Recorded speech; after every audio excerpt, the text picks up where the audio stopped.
Hello friends, कैसे हैं आप। आज है 28 मार्च 2019 और आज से करंट अफेयर रिलेटेड जितने भी बड़ी खबरें हैं और इसी में से एमसीक्यू क्वेश्चन निकाले जा सकते हैं, उसी के बारे में मैं आपके समक्ष आज चर्चा करूंगा। तो दोस्तों, हमारी GK 2020 चैनल पर आपका स्वागत है। आज मैं कौन कौन से टॉपिक पर आपसे चर्चा करने वाला हूँ वो भी मैं आपको बताता हूँ। तो ये देखिए, सैटेलाइट मिसाइल, नीति आयोग द्वारा डिजिटल भुगतान, नौसेना प्रमुख सुनील लांबा, नदी मार्ग के रास्ते क्रूज सेवा शुरू की गई है उसी के बारे में, अबू धाबी में तेल ब्लॉक जो हाल ही में खरीदा है उसी के बारे में, आर्थिक और नकदी संकट से जूझ रहे पाकिस्तान के बारे में, अंटार्कटिका में पिघल रही बर्फ के बारे में, भारत ऑस्ट्रेलिया संयुक्त नौसेना अभ्यास जो हाल ही में होने वाला है उसी के बारे में, और साथ साथ आज मैं आपसे चर्चा करने वाला हूँ DRDO के बारे में, Sultan Azlan Shah hockey cup के बारे में, global multi dimensional poverty index 2018 की एक रिपोर्ट आई है उसी के बारे में, वैश्विक ऊर्जा और कार्बन डाइऑक्साइड स्थिति रिपोर्ट के बारे में, सुअरों की एक सांस की बीमारी के बारे में,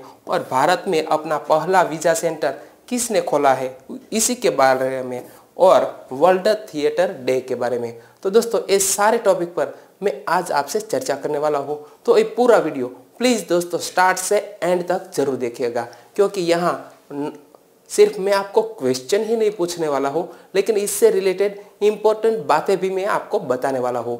तो ये वीडियो स्टार्ट से एंड तक देखिएगा। और यदि आप हमारी GK 2020 चैनल पर नए हैं और अभी तक आपने हमारी चैनल को सब्सक्राइब नहीं किया है तो प्लीज़ सब्सक्राइब कीजिए।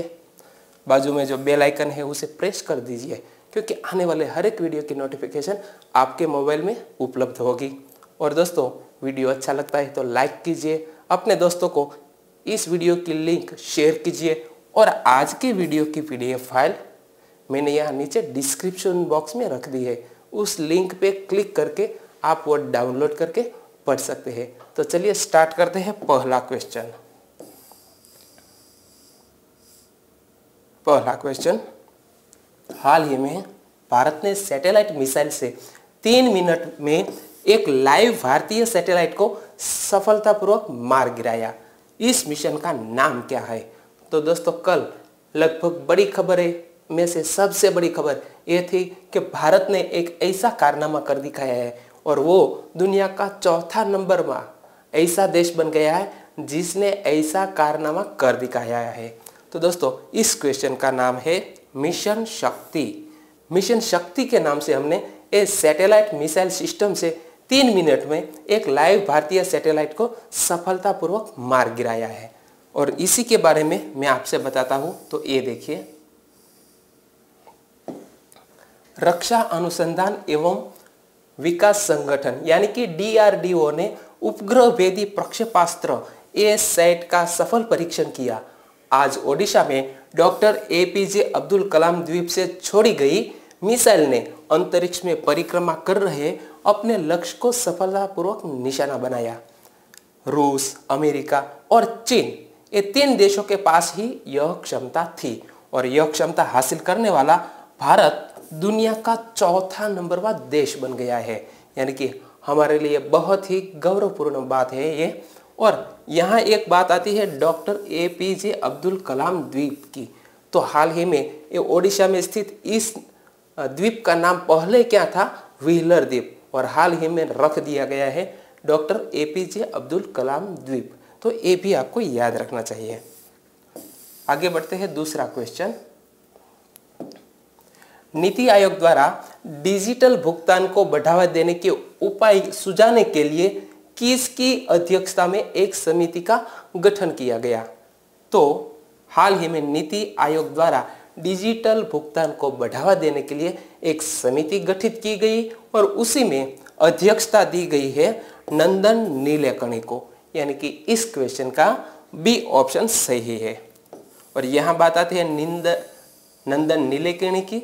तो ये देखिए इमेज में, ये है नंदन नीलेकणी, और इस समिति का काम देश में डिजिटल भुगतान की मौजूदा स्थिति की समीक्षा, व्यवस्था में कमियों की पहचान और उन्हें ठीक से करने के लिए सुझाव देना है। इस समिति का डिजिटल भुगतान की सुरक्षा से जुड़े सुझाव देने के लिए ये समिति बहुत ही महत्वपूर्ण रहेगी।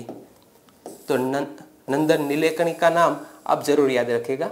तीसरा क्वेश्चन, नौसेना प्रमुख सुनील लांबा ने लोनावाला स्थित किस जहाज में भारतीय नौसेना की परमाणु, जैविक और रासायनिक प्रशिक्षण सुविधा का उद्घाटन किया है? तो आप इमेज में देख रहे हैं, वो है सुनील लांबा, हमारे एडमिरल, जो 31 मई को निवृत्त हो रहे हैं, सेवानिवृत्त। तो उसी ने हाल ही में लोनावाला में ये जहाज में भारतीय नौसेना की परमाणु, जैविक और रासायनिक प्रशिक्षण सुविधा का उद्घाटन किया है। और वो कौन सा जहाज है वो आपको याद रखना है, और उस जहाज का नाम है INS शिवाजी। तो INS शिवाजी में सुनील लांबा ने ये उद्घाटन किया है, यानी कि इस क्वेश्चन का सी ऑप्शन सही है। NBCTF का अभेद्य नाम दिया गया है और यह परमाणु, जैविक एवं रासायनिक पहचान तथा सुरक्षा प्रणालियों से लैस नौसैनिक जहाजों के प्रशिक्षण कर्मियों की मदद करेगा। INS शिवाजी 2019-20 में अपना प्लेटिनम जयंती वर्ष भी मना रहा है, वो भी आपको याद रखना चाहिए। आगे बढ़ते हैं, अगला क्वेश्चन, भारत और किस देश के बीच नदी मार्ग के रास्ते क्रूज सेवा शुरू होने जा रही है? तो दोस्तों हाल ही में हमारे इंडिया और बांग्लादेश, ये दोनों देशों के बीच ये नदी मार्ग से क्रूज सेवा प्रारंभ होने जा रही है, यानी कि इस क्वेश्चन का ए ऑप्शन सही है। और आगे बढ़ते हैं दोस्तों, तो ए देखिए, क्रूज शिप कोलकाता से नदी मार्ग से सुंदरबन होते हुए बांग्लादेश जाएगा और वहां से भारत के उत्तर पूर्व क्षेत्र का रुख करेगा। दोनों देशों के बीच जल परिवहन को बढ़ावा देने के लिए रूपनारायण नदी यानी कि राष्ट्रीय जल मार्ग नंबर 86 को प्रोटोकॉल मार्ग के रूप में शामिल किया गया है। तो दोस्तों हाल ही में एक करंट अफेयर में है, और याद रखिएगा भारत और बांग्लादेश के बीच ये शुरू हो रही है क्रूज सेवा, जो सुंदरबन से निकलेगी। और अगला क्वेश्चन, पांचवा आपकी स्क्रीन पर, भारत के किस सार्वजनिक कंपनी ने भारत पेट्रो रिसोर्सेज लिमिटेड के साथ भागीदारी में अबू धाबी में तेल ब्लॉक हासिल किया है? तो दोस्तों भारत की एक कंपनी है, उसी का नाम है इंडियन ऑयल कॉरपोरेशन, और इंडियन ऑयल कॉरपोरेशन और इसी के साथ भारत पेट्रो रिसोर्सेज लिमिटेड, ये दोनों ने ही हाल ही में अबू धाबी में तेल ब्लॉक हासिल किए हैं, यानी कि इस क्वेश्चन का बी ऑप्शन सही है। और यहाँ बात आती है ये दोनों कंपनियों की, तो ये दोनों कंपनियों के बारे में भी आपको थोड़ा ज्यादा पता होना चाहिए। ये देखिए, इन दोनों कंपनियों में से प्रत्येक इस ब्लॉक में 17 करोड़ डॉलर की निवेश करेगी, और ये दोनों कंपनियां है ना, उसने Abu Dhabi national oil company की प्रतिस्पर्धी बोली में पहली बार तटीय ब्लॉक 1 में 100% हिस्सेदारी हासिल की है, जो आप इमेज में भी देख सकते हैं। और इसी के तहत ये ऑयल इंडिया लिमिटेड हमको याद रखना चाहिए। आगे बढ़ते हैं अगले क्वेश्चन की ओर। तो छठा क्वेश्चन आपकी स्क्रीन पर, ये देखिए, हाल ही में आर्थिक और नकदी संकट से जूझ रहे हैं पाकिस्तान ने विदेशी मुद्रा भंडार में किस देश ने 2.2 अरब डॉलर की और ज्यादा सहायता की है? तो दोस्तों बहुत ही महत्वपूर्ण है कि आर्थिक और नकदी संकट से जूझ रहे ये पाकिस्तान को हाल ही में एक देश ने 2.2 अरब डॉलर की आर्थिक सहायता दी है, और वो देश का नाम है चीन, यानी कि इस क्वेश्चन का सी ऑप्शन सही है। और जब आर्थिक संकट पाकिस्तान में आया है तो इस सहायता से पाकिस्तान को काफी मदद मिलने वाली है, वो भी ये देखिए, चीन की इस सहायता से पाकिस्तान के विदेशी मुद्रा भंडार की स्थिति कुछ बेहतर हो सकेगी।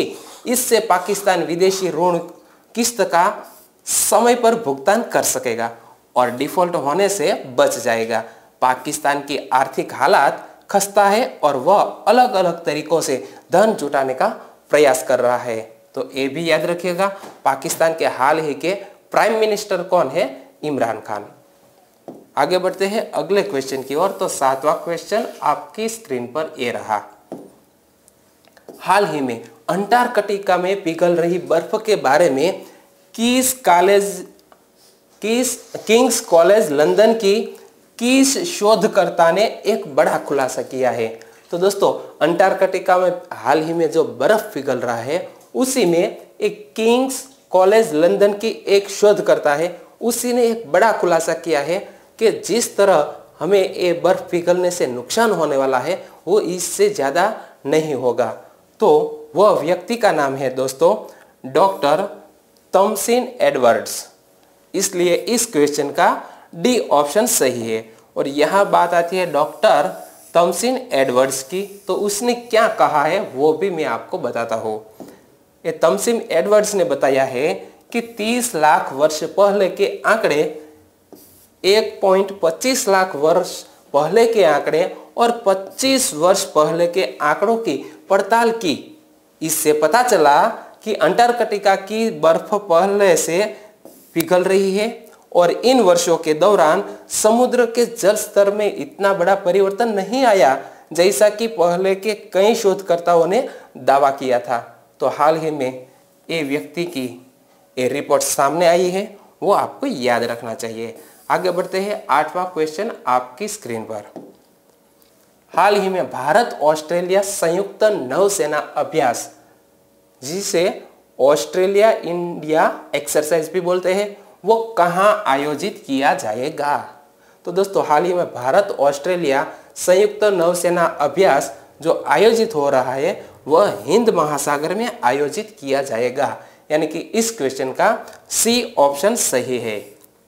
और यहाँ बात आती है हिंद महासागर की और ये संयुक्त सैन्य अभ्यास की। तो ये देखिए, हिंद महासागर में चीन की बढ़ती गतिविधियों के मद्देनजर भारत और ऑस्ट्रेलिया 2 से 16 अप्रैल तक एक द्विपक्षीय नौसेना अभ्यास में भाग लेने वाला है और वह आयोजित होने वाला है हिंद महासागर में, क्योंकि हिंद महासागर में चीन की काफी गतिविधि बढ़ गई है।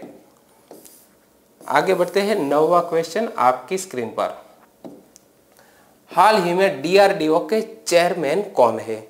तो दोस्तों, कल ही परीक्षण जो किया गया है उसी के तहत डीआरडीओ के चेयरमैन काफी चर्चा में रहते हैं। तो इसको ध्यान में रखते हुए डीआरडीओ के हाल ही के चेयरमैन कौन है वो आपको पता होना चाहिए। तो डीआरडीओ के हाल ही के चेयरमैन है डॉक्टर जी सतीश रेड्डी। यानी कि इस क्वेश्चन का डी ऑप्शन सही है। और यहाँ बात आती है डीआरडीओ के अध्यक्ष की। तो आप जो इमेज में देख रहे हैं वो है डॉक्टर जी सतीश रेड्डी, जो हमारे डीआरडीओ के हाल ही के चेयरमैन है। तो रक्षा अनुसंधान एवं विकास संगठन यानी कि defence research and development organisation Bharat की रक्षा से जुड़े अनुसंधान कार्यों के लिए देश की अग्रणी संस्था है।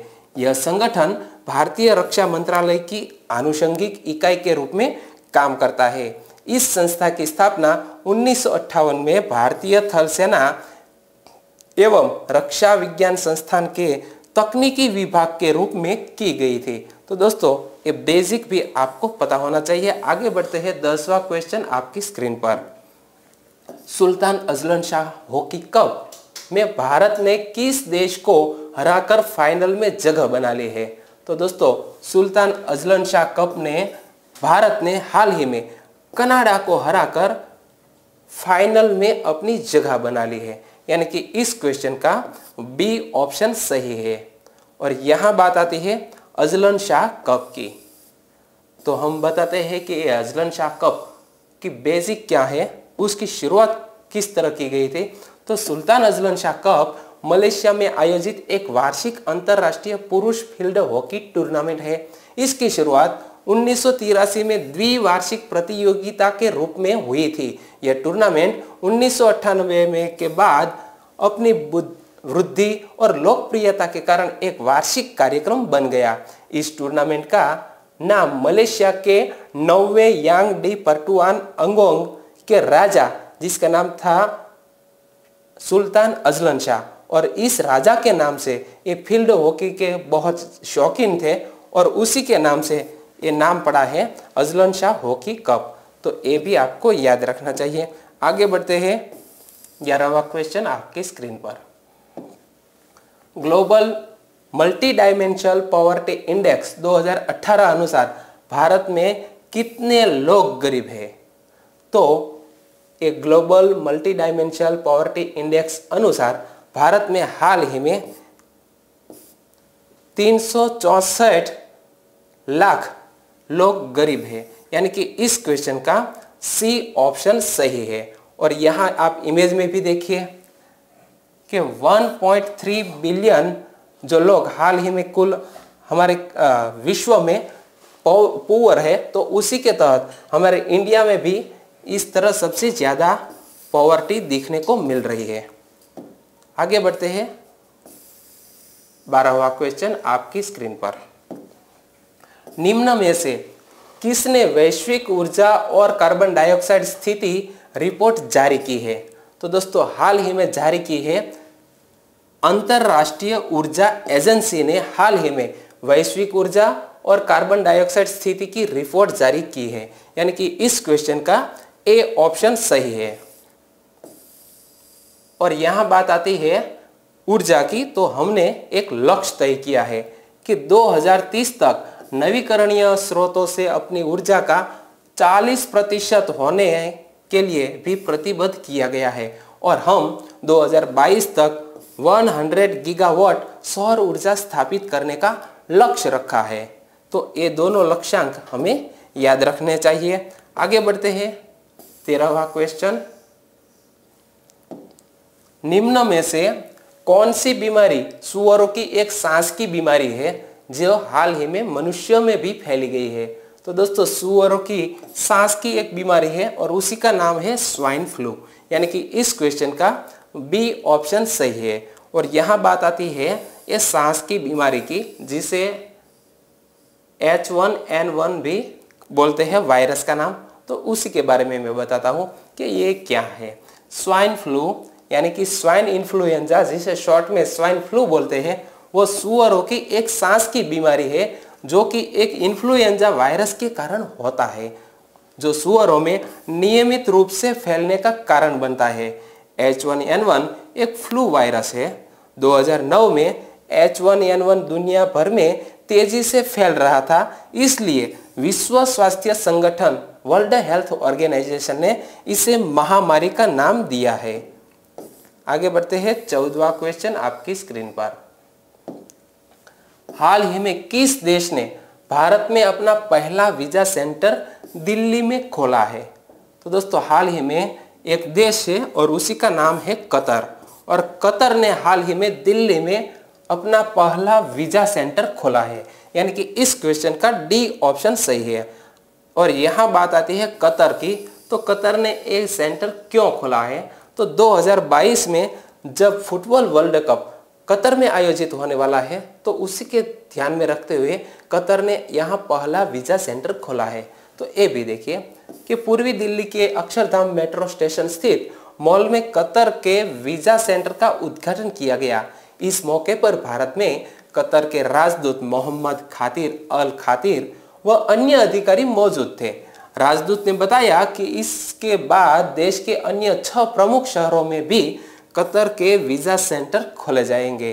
और यहाँ भी आप इमेज में देख सकते हैं Qatar welcomes you and visa centre. और 15वां क्वेश्चन आपके लिए,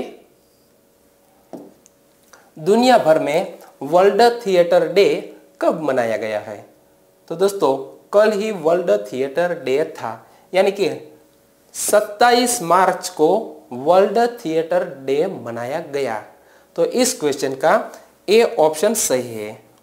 तो ये देखिए वर्ल्ड थिएटर डे, आप यहां भी पढ़ सकते हैं वर्ल्ड थिएटर डे जो 27 मार्च को मनाया जाता है। तो आपको ये तारीख याद रखनी चाहिए। और जाते जाते आपके लिए एक क्वेश्चन, और इस क्वेश्चन का आंसर आपको मुझे कमेंट बॉक्स में देना है।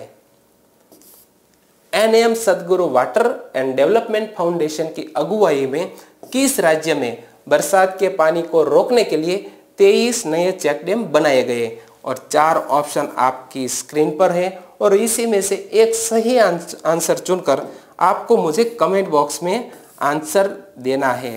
और दोस्तों, आज के क्वेश्चन का आंसर देना मत भूलिएगा। और जाते जाते एक विनती आपसे कि आपके मोबाइल में जो फेसबुक और व्हाट्सएप अकाउंट है और इसी के ज़रिए प्लीज़ आप इस वीडियो के लिंक को शेयर कीजिए और हमें हेल्प कीजिए। और जाते जाते एक लाइक तो बनता ही है। कल फिर मिलेंगे एक नए करंट अफेयर के साथ। तब तक के लिए जय हिंद।